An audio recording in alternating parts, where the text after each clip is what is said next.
अध्यक्ष महोदय, हमारा देश वेलफेयर स्टेट के रूप में संचालित होने के लिए संविधान निर्माताओं ने हमें अपनी प्रियम्बल में, संविधान के प्रियम्बल में ये अंकित किया था। वेलफेयर स्टेट का मतलब विस्तृत रूप में कुछ भी हो, लेकिन संक्षेप रूप में मैं निवेदन करता हूं कि लोक कल्याणकारी राज्य वह राज्य है जिससे शासन की शक्तियों का प्रयोग किसी वर्ग विशेष के हितों के लिए नहीं, अपितु संपूर्ण जनता के हितों के लिए किया जाता है। कल पार्लियामेंट में माननीय श्री राहुल गांधी जी ने जो कंसेप्ट केंद्र सरकार के बारे में बताया, हम दो और हमारे दो, वह ये जो परिभाषा मैंने लोक कल्याणकारी राज्य की दी है उससे मैं रिलेट करता हूँ। खाली दो के लिए नहीं बल्कि संपूर्ण जनता के लिए योजनाएं बननी चाहिए और उसका क्रियान्वयन होना चाहिए। नवाचारों के माध्यम से राजस्थान की सरकार ने नए नए आवाम कायम किए और महात्मा गांधी ट्रस्टीशिप के सिद्धांत पर हमारा राज्य संचालित हो रहा है और कल्याणकारी राज्य की जो भावना है उसके अनुसार ही हमारे राज्य में योजनाएं बनाई जा रही है और उनका क्रियान्वयन हो रहा है। एक बड़े अफसोस की बात है कि राजस्थान राज्य जहां किसानों के लिए योजनाएं बहुत अच्छी बना रहा है, देश भी बना रहा है, लेकिन यहाँ यह कहना समीचीन होगा कि लगभग 200 किसान जो वहाँ शहीद हुए दिल्ली की सीमा पर, उनको श्रद्धांजलि अर्पित करने के लिए हमारे नेता राहुल गांधी जी ने जो बात कही और श्रद्धांजलि अर्पित करने पर भी के बात पर भी अगर शोर शराबा होता है पार्लियामेंट में, तो शोर शराबा करने वालों के लिए मैं सोचता हूं कि शर्म की बात है। दूसरा निवेदन करना चाहता हूं कि आत्मनिर्भर भारत की परिकल्पना हमारे यहाँ की गई है। न केवल केंद्र सरकार बल्कि राज्य सरकार भी इस बात में विश्वास करती है कि हमारा देश आत्मनिर्भर होना चाहिए। मैं निवेदन करता हूं कि योजना इस तरह बने, देश की भी और राज्य की भी, कि वो आत्मनिर्भर भारत की ओर जाए, आत्मनिर्भर राज्य की ओर जाए। आत्मनिर्भरता किसी व्यक्ति विशेष पर या कुछ एक दो घरानों पर, कुछ 10-20 घरानों पर हमारे देश में नहीं हो जाए। जिस तरफ से हम चल रहे हैं, जिस तरह से सरकार की योजनाएं चल रही है, केंद्र सरकार की योजनाएं, वो मेरे विचार से इस तरह चल रही है जैसे केंद्र अंबानी और अडानी पर आत्मनिर्भर होने जा रहा है। ये बात बिल्कुल गलत है। आत्मनिर्भरता हमारी सभी योजनाओं के माध्यम से इस तरह होनी चाहिए कि हम अपने नेचुरल रिसोर्सेज से, हमारे अपने क्रिएटिव रिसोर्सेज से और हमारी योजनाओं के क्रियान्वयन के माध्यम से, हमारे खुद के अर्निंग से और जो हमारा ग्रोस जो इनकम है देश की, उसके माध्यम से हमारा देश इस तरह से एक अच्छे देश के रूप में विकसित हो कि हम अपने रिसोर्सेज से अपने काम चला सकें और किसी अन्य देश पर हमको निर्भर नहीं होना पड़े। जो महामहिम राज्यपाल महोदय ने कल अभिभाषण 10 तारीख को अभिभाषण इस सदन में पढ़ा, बहुत शानदार डॉक्यूमेंट था और वास्तव में राजस्थान सरकार का जो 1 साल का लेखा जोखा था, कार्य की जो संचालन की जो रूपरेखा थी, रूपरेखा क्या उसका क्रियान्वयन था, वो बहुत सही था और उसमें कोई भी ऐसी बात अंकित नहीं की गई थी जो कि वास्तविकता से परे हो। जिस संकट से हम पिछले साल निकले हैं, यह कोरोना काल, महामारी का जो काल था, उसमें राज्य को लिमिटेड रिसोर्सेज होने के बावजूद, कई प्रकार के रिस्ट्रिक्शंस होने के बावजूद, इनकम के कोई सोर्स नहीं होने के बावजूद और जो रेवेन्यू है सरकार की वो लगभग 30% रहने के बावजूद भी राज्य को हमारे मुख्यमंत्री जी ने बहुत अच्छी तरह से चलाया और कोरोना महामारी को बहुत भली प्रकार से सामना किया। इसके लिए निश्चित रूप से राजस्थान की सरकार बधाई की पात्र है। हमारे मुख्यमंत्री की डायनामिक लीडरशिप में जो कार्य किया गया वो वास्तव में बहुत बहुत बधाई के पात्र हैं। कोरोना महामारी में जो RT-PCR जांच की गई वो सभी के लिए निःशुल्क की गई। इस बात के लिए हम सभी माननीय मुख्यमंत्री जी को, हमारे चिकित्सा एवं स्वास्थ्य मंत्री जी को और राजस्थान सरकार को बहुत बहुत बधाई देना चाहते हैं। और RT-PCR की ही क्यों, सभी जांचें, लगभग 90 जांचें हैं जो निःशुल्क की गई है।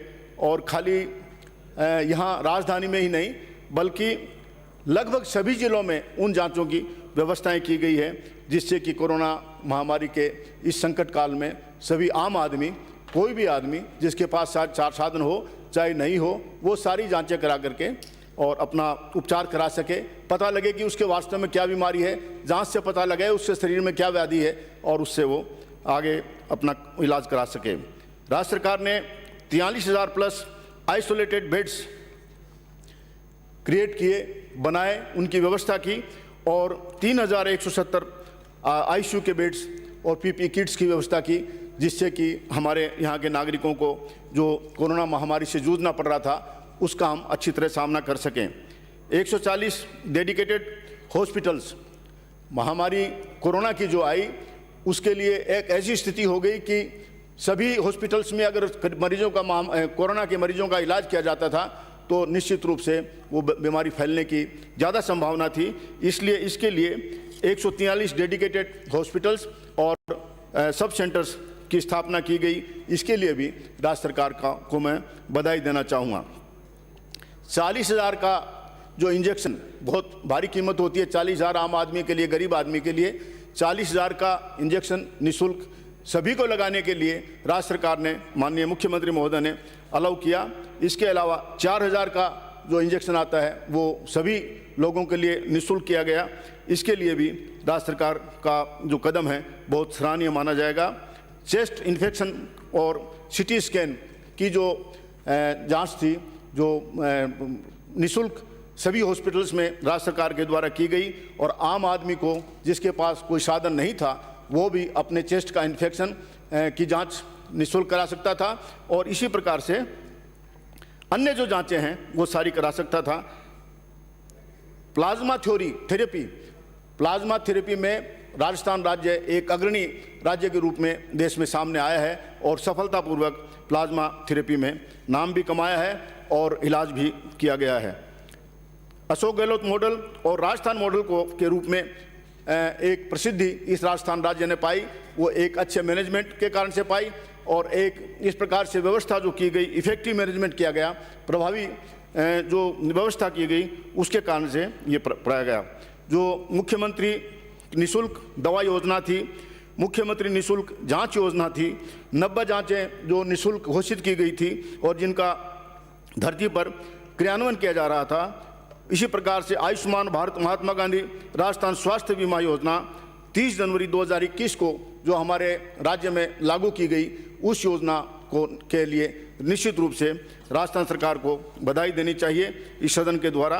और 5 लाख का जो 3,20,000 के बजाय 5 लाख का कवरेज जो किया गया वो भी एक बहुत अच्छी बात है। चूँकि कोरोना काल में चिकित्सकों की और नर्सिंग स्टाफ की भारी कमी नज़र आ रही थी और राज्य में एक समय ऐसी स्थिति आ गई थी कि जो हमारा मेडिकल स्टाफ, नर्सिंग स्टाफ वास्तव में कम है, इसलिए 2,727 डॉक्टर्स की और 11,000 नर्सिंग स्टाफ की जो भर्ती की गई वो बहुत बड़ा एक सहायक फैक्टर के रूप में सामने आई और इस चैलेंज को जो कोरोना महामारी के रूप में हमारे सामने आया था हम सामना कर सके। निरोगी राजस्थान अभियान का संचालन करके 80,000 स्वास्थ्य मित्र को ट्रेंड किया गया राजस्थान में। और इतना ही नहीं, ये एलोपैथी की बात ही नहीं कह रहा, बल्कि मैं ये भी कह रहा हूँ कि आयुर्वेदिक, होम्योपैथिक और यूनानी हॉस्पिटल और यूनानी जो चिकित्सा पद्धति है उसके लिए भी राजस्थान में बहुत बड़ा काम किया गया। और कुल मिलाकर के ये है कि जो संकट काल हमारा पिछले वर्ष आया राजस्थान के सामने, और राजस्थान के सामने क्या, वो तो एक वैश्विक बीमारी थी, लेकिन फिर भी अपने राजस्थान राज्य के परिप्रेक्ष्य में मैं बोल रहा हूँ कि उसका मुकाबला राज्य सरकार ने बहुत बड़ी प्रकार से किया। माननीय राज्यपाल महोदय ने, महामहिम राज्यपाल महोदय ने इसका वर्णन बहुत अच्छी तरह से अपने अभिभाषण में किया, उसके लिए मैं उनका धन्यवाद ज्ञापित करता हूं। और अभिभाषण में जो बातें लिखी गई है वो बातें अक्षरशः सही थी। अब मैं निवेदन करना चाहता हूं कि महामहिम ने अपने अभिभाषण में जो कृषि और किसान के बारे में जो बात कही है वो बहुत अच्छी बातें थी। फसल बीमा योजना 24 लाख के माध्यम से 24,23,000 किसानों को 3,973 करोड़ रुपए का बीमा क्लेम राजस्थान राज्य में भुगतान किया गया। इसी प्रकार से यूरिया और डीएपी जिसकी सामान्यतया कमी क्षेत्र में नज़र आती है, किसानों को दिक्कतें आती है, उसकी भी आपूर्ति बढ़ाई गई। फवारा संयंत्र और बूंद बूंद सिंचाई योजना और मिनी स्प्रिंकलर की जो योजना को और प्रोत्साहन दिया गया राजस्थान में, वो किसानों के लिए, कृषि के लिए, कृषि क्षेत्र के लिए बहुत अच्छी बात थी। कृषक कल्याण योजना के अंतर्गत जो प्रधानमंत्री फसल योजना है, प्रधानमंत्री सूक्ष्म सिंचाई योजना है और पशु चिकित्सा भवन निर्माण की योजना है, उसके अंतर्गत 1,830 करोड़ रुपए की स्वीकृतियां राजस्थान राज्य में जारी की गई, जो अपने आप में एक कीर्तिमान है। फूड प्रोसेसिंग यूनिट्स के बारे में पिछले अभिभाषण में, पिछले बजट में चर्चा आई थी। उसी के अंतर्गत 179 परियोजनाओं को राजस्थान राज्य में, फूड प्रोसेसिंग यूनिट्स को राजस्थान राज्य में अप्रूव किया गया और उनका कार्य चालू हुआ। इसी विधानसभा में राजस्थान सरकार ने 5 हेक्टेयर तक की भूमि को कुरके से मुक्त करने का जो कानून बनाया, वो निश्चित रूप से अपने आप में एक बहुत अच्छी बात है, किसानों के लिए एक बहुत अच्छा एक रिलीफ की बात थी।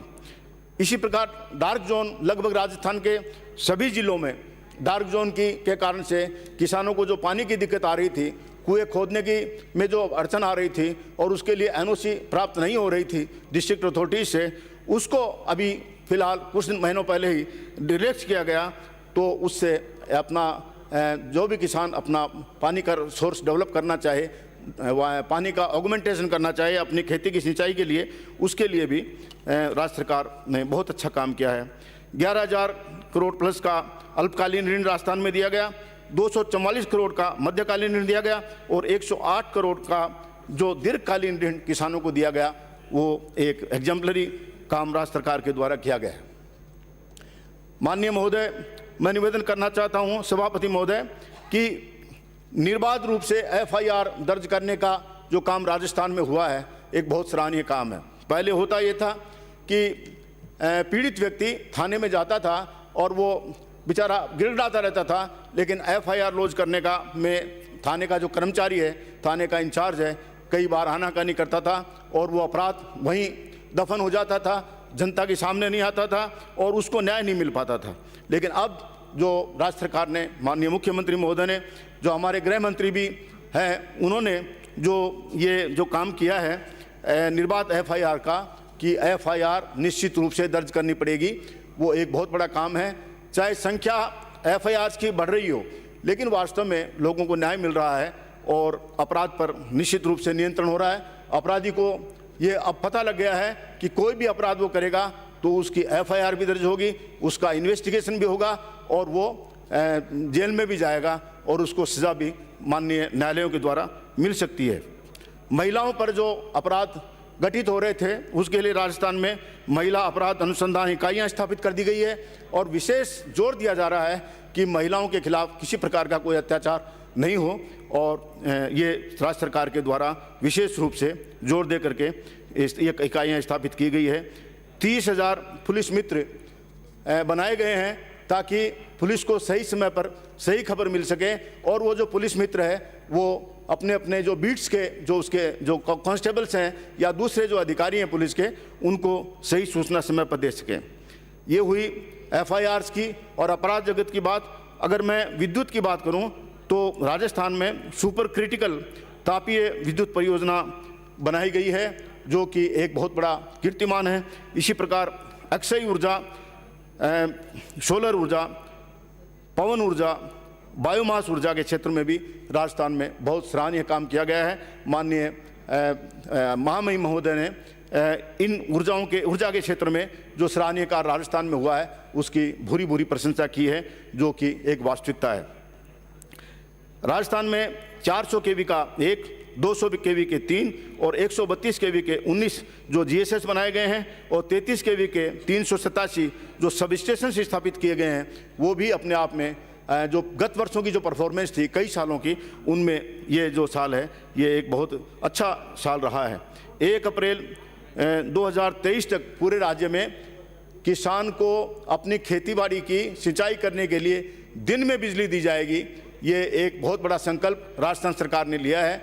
होता ये था कि चाहे भयंकर से भयंकर सर्दी पड़ती हो, पानी में खड़ा होकर के रात को जाग करके किसान को अपने खेत को सींचना पड़ता था, क्योंकि बिजली कभी रात को 2 बजे, कभी रात को 12 बजे, कभी रात को 3 बजे इस तरह आती थी। लेकिन ये संकल्प राजस्थान सरकार ने लिया है। मैं उम्मीद करता हूँ कि इस संकल्प को अगर हम पूरा करेंगे तो किसान को एक बहुत बड़ी रिलीफ मिलेगी।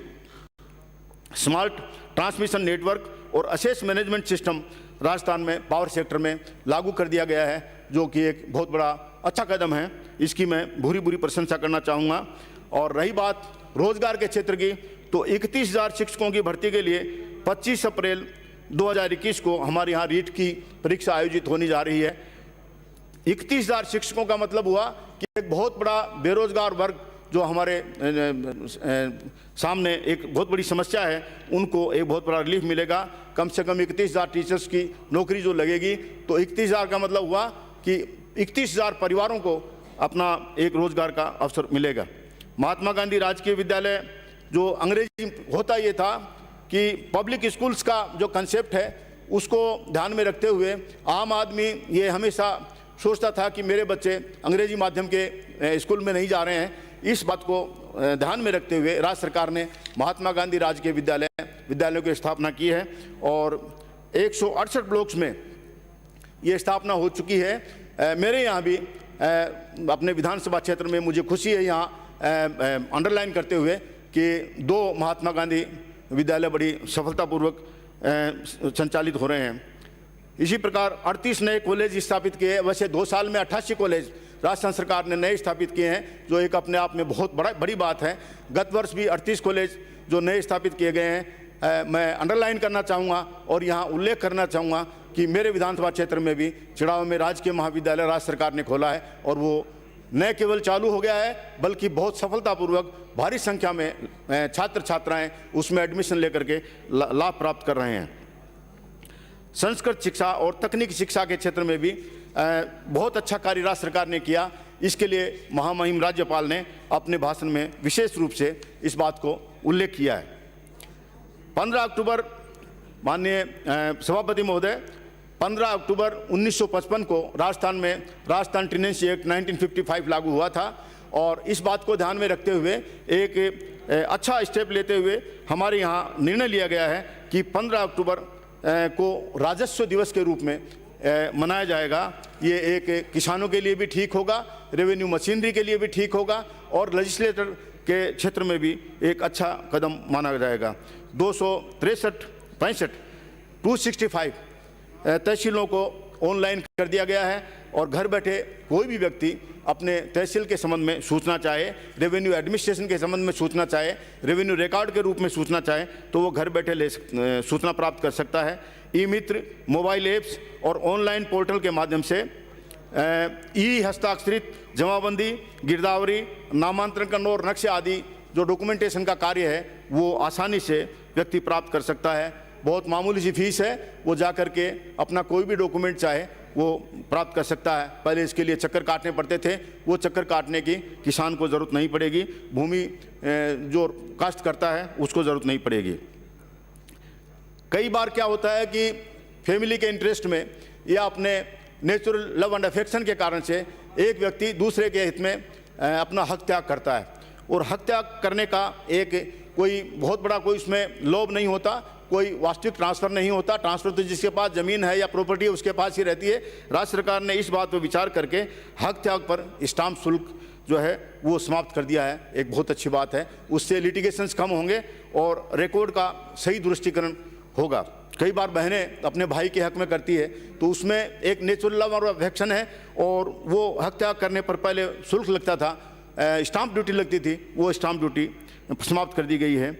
और एक बहुत अच्छा काम और इस संदर्भ में किया गया है, जो रूपांतरण शुल्क लगता था उसके कारण से ये समाज सुधार के कार्य नहीं हो पाते थे, तो हिचक आती थी, पैसा ज़्यादा लगता था। इसलिए राज्य सरकार ने सामाजिक और धार्मिक संस्थाओं के द्वारा जो सार्वजनिक प्रयोजनार्थ चिकित्सा और शैक्षणिक सुविधाएं विकसित की जाती है, या वृद्धाश्रम बनाए जाते हैं, या अनाथालय बनाया जाता है, या कुष्ठ रोग के केंद्र बनाए जाते हैं, या विशेष योग्यजन के लिए कोई योजना चालू की जाती है, या बालगृह या कन्या आश्रम बनाया जाता है, उनमें जो रूपांतरण शुल्क है वो समाप्त कर दिया गया है।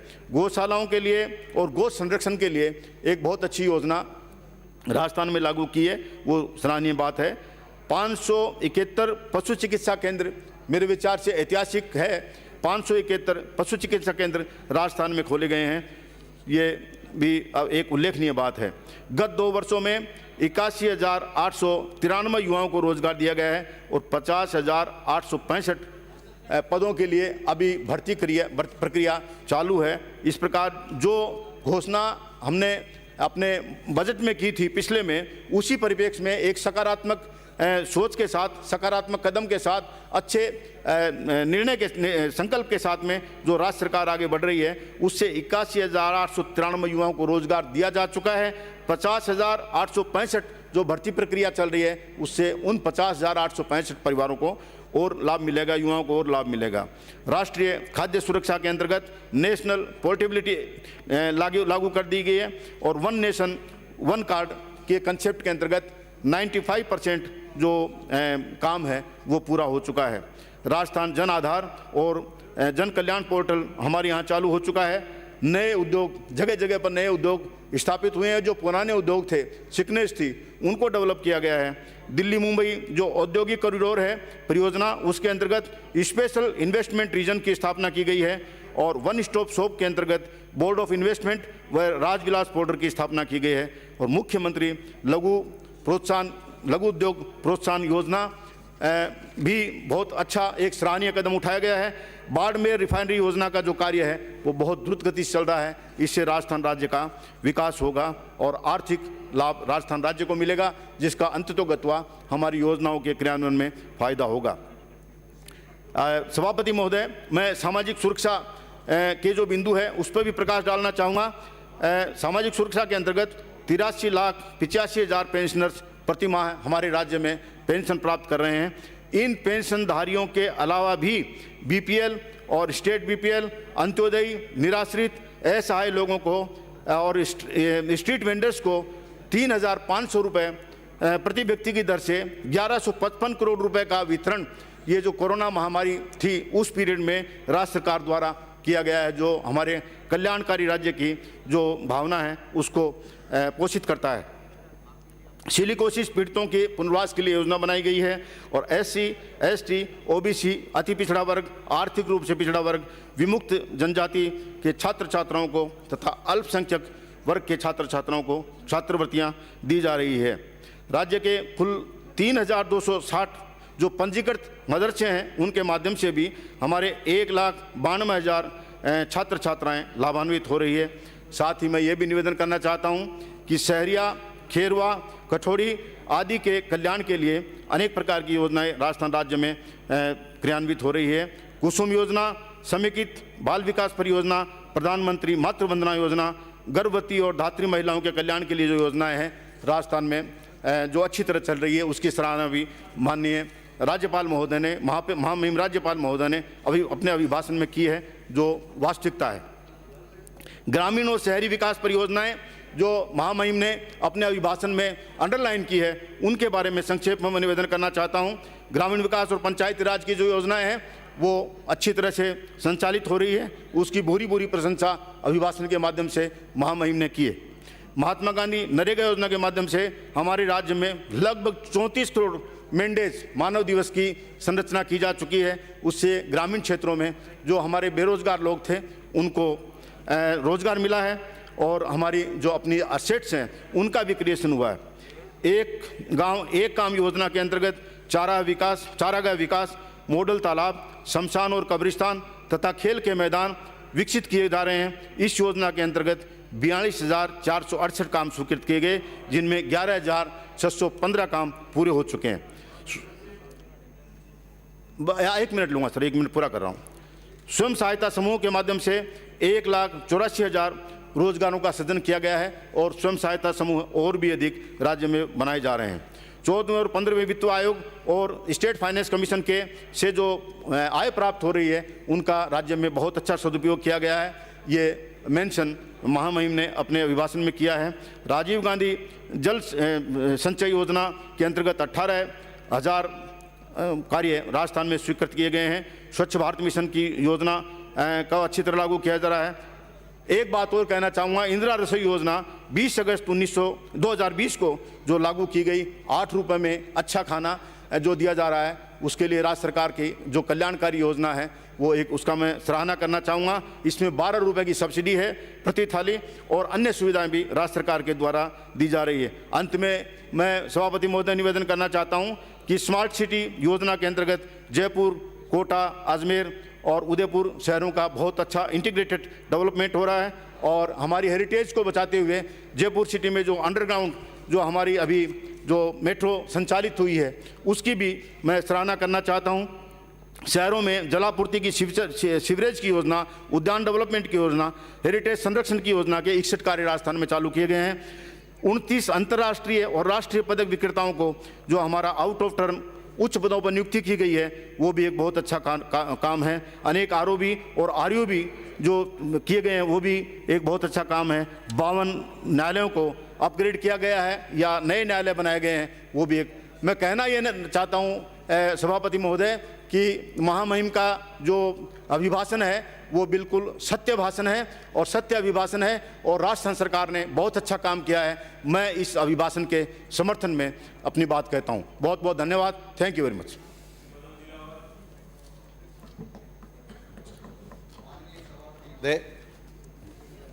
महामहिम राज्यपाल महोदय